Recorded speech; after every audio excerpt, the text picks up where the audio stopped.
चलो अब हम लोग आगे का टॉपिक पढ़ेंगे। देखना, पिछले पीरियड में मैं आप लोगों को निरपेक्ष त्रुटि, सापेक्ष त्रुटि और प्रतिशत त्रुटि के बारे में बताया था और उस पर आधारित सवाल की चर्चा किया था। आज हम लोग पढ़ेंगे त्रुटियों का संयोजन। तो सबसे पहले योग या अंतर में जो त्रुटि होता है, तो पहले योग में कोई त्रुटि, तो मान लिया कोई भौतिक राशि a plus minus delta a और b plus minus delta b है। मतलब क्या हुआ, कोई भौतिक राशि a का ये मान है और इसमें निरपेक्ष त्रुटि डेल्टा a है। आपको बताया था ना, प्लस माइनस करके जो डेल्टा करके लिखा जाता है निरपेक्ष त्रुटि होता है प्लस माइनस के बाद। तो यहाँ पर कोई भौतिक राशि a है, a का मान a है और उसमें निरपेक्ष त्रुटि डेल्टा b है, और भौतिक राशि b का मान b है और उसमें निरपेक्ष त्रुटि डेल्टा b है, प्लस माइनस करके लिखा जाता है। अब मान लिया कोई इनका योगफल कोई भौतिक राशि z बराबर a प्लस b है। अगर इसको अब हम निरपेक्ष त्रुटि के रूप में लिखें तो z के लिए z plus minus delta z, कहने का मतलब z के मान में जो है निरपेक्ष त्रुटि है। अब यहाँ a का मतलब a plus minus delta a plus b का मतलब b plus minus delta b। अब यहाँ से अगर मान निकाला जाएगा a प्लस b, इसको अलग कर लिया, फिर यहाँ प्लस माइनस ये delta a plus delta a।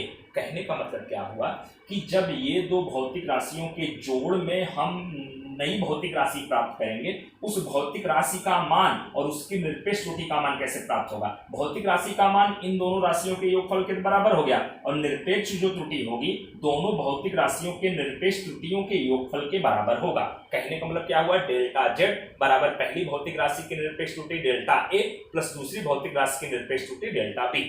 इस तरह से घटाव में अगर अपने कहेंगे z बराबर a माइनस बी, तो वही z plus minus delta z, मतलब a का मतलब a plus minus delta a minus b plus minus delta b।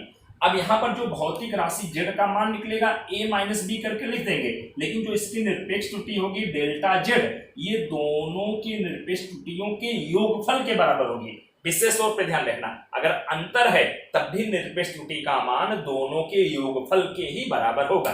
निरपेक्ष त्रुटि का मान क्या होगा, दोनों के योगफल के ही बराबर होगा। घटाव का निशान, अंतर का निशान कभी नहीं आएगा। तो वही चीज देखो यहाँ पर बताया गया है, जब दो राशियों का योग या अंतर किया जाता है तो अंतिम परिणाम में निरपेक्ष त्रुटि उन राशियों के निरपेक्ष त्रुटियों के योगफल के बराबर होता है। हमेशा अंतिम परिणाम की निरपेक्ष त्रुटि वो जो दो भौतिक राशियां होती हैं उनके योगफल के बराबर होता है। भले वो दोनों भौतिक राशियां जोड़ी गई हों या घटाई गई हों, लेकिन अंतिम परिणाम की निरपेक्ष त्रुटि दी गई राशियों के निरपेक्ष त्रुटियों के योगफल के बराबर होता है, अर्थात डेल्टा z बराबर delta a plus delta b होता है अंतिम परिणाम की निरपेक्ष त्रुटि।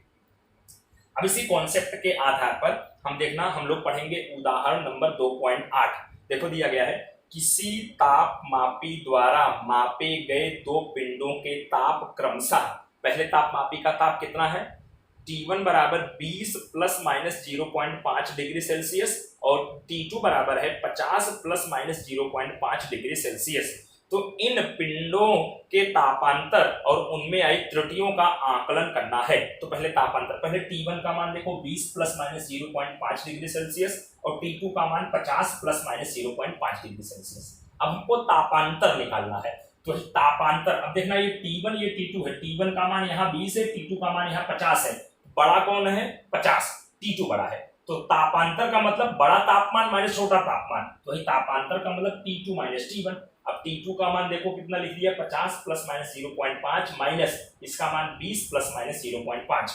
अब ये क्या होगा, ये 50 में से 20 घटेगा, 50 माइनस 20 प्लस माइनस, और जो निरपेक्ष त्रुटि होगी इन दोनों के जोड़ के बराबर होगी 0.5 प्लस 0.5। अभी आपको बताया निरपेक्ष त्रुटि delta a plus delta b, तो वही यहाँ पर 0.5 प्लस 0.5। अब इसको घटाएंगे तो यहाँ 30 और यहाँ प्लस माइनस जोड़ने पर 1.0 आएगा। इसका मतलब तापांतर कितना आ गया, 30 प्लस माइनस 1.0 डिग्री सेल्सियस। जो किताब में सवाल दिया गया है उसको बस यहीं तक ही किया गया है, यहाँ पर तापांतर ही निकाला गया है, त्रुटियों का आकलन नहीं किए हैं किताब में जो आंसर निकाला गया है। लेकिन अगर त्रुटियों का आकलन करें, यहाँ पर जब तापांतर T बराबर 30 प्लस माइनस 1 डिग्री सेल्सियस आपका आ गया है, तो यहाँ प्लस माइनस के बाद निरपेक्ष त्रुटि होगी, मतलब तापांतर की निरपेक्ष त्रुटि कितना होगा, 1.0 डिग्री सेल्सियस। सापेक्ष त्रुटि का मान कैसे निकाला जाएगा, डेल्टा T बटे T, ठीक है। तो यहाँ पर देखना डेल्टा T का मान 1 और बटे T का मान जो आगे वाला मान है वो T का गिना जाएगा। तो यहाँ पर 30, तो 1 बटे 30 हल करने पर 0.033।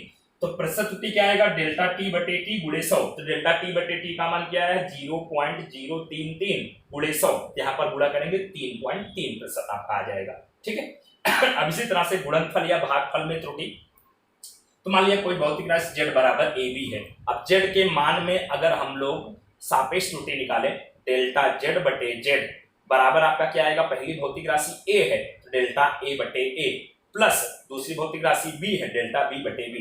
अब गौर करना, जब भी गुणनफल या भागफल में त्रुटियों का आकलन करना हो तो यहाँ पर चाहे भौतिक राशि गुणे के रूप में लिखी गई हो या भाग के रूप में लिखी गई हो, हमेशा जब उसकी निरपेक्ष त्रुटि का सूत्र हम लिखेंगे हमेशा प्लस करके लिखा जाएगा। तो पहली भौतिक राशि a है तो a की जो आपकी सापेक्ष त्रुटि का सूत्र होगा, a के लिए डेल्टा a बटे a प्लस b के लिए डेल्टा b बटे b। अब जैसे यहाँ पर एक सूत्र और दिया हूं, z बराबर a बटे b है तो यहाँ पर a z में निरपेक्ष त्रुटि डेल्टा z बटे z, तो पहली भौतिक राशि a है, a के लिए डेल्टा a बटे a प्लस दूसरी भौतिक राशि b है, b के लिए डेल्टा b बटे b, हमेशा प्लस करके ही लिखा जाएगा। अब जैसे मान लिया एक सूत्र और दे दिया, z बराबर a b बटे c है। अब यहाँ तीन भौतिक राशियां हैं तो यहाँ पर तब z के मान में सापेक्ष त्रुटि आपका क्या आएगा, डेल्टा z बटे z बराबर, अब a के लिए डेल्टा a बटे a प्लस b के लिए डेल्टा b बटे b प्लस तीसरी भौतिक राशि c के लिए डेल्टा c बटे c।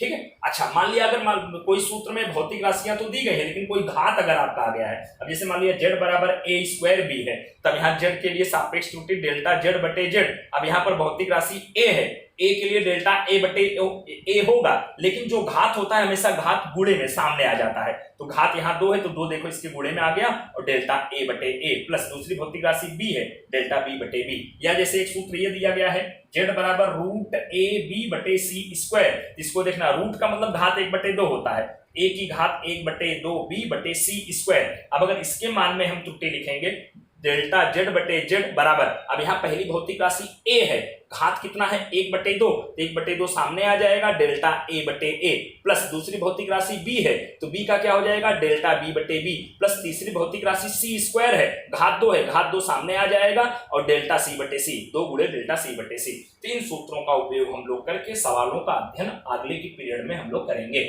ओके।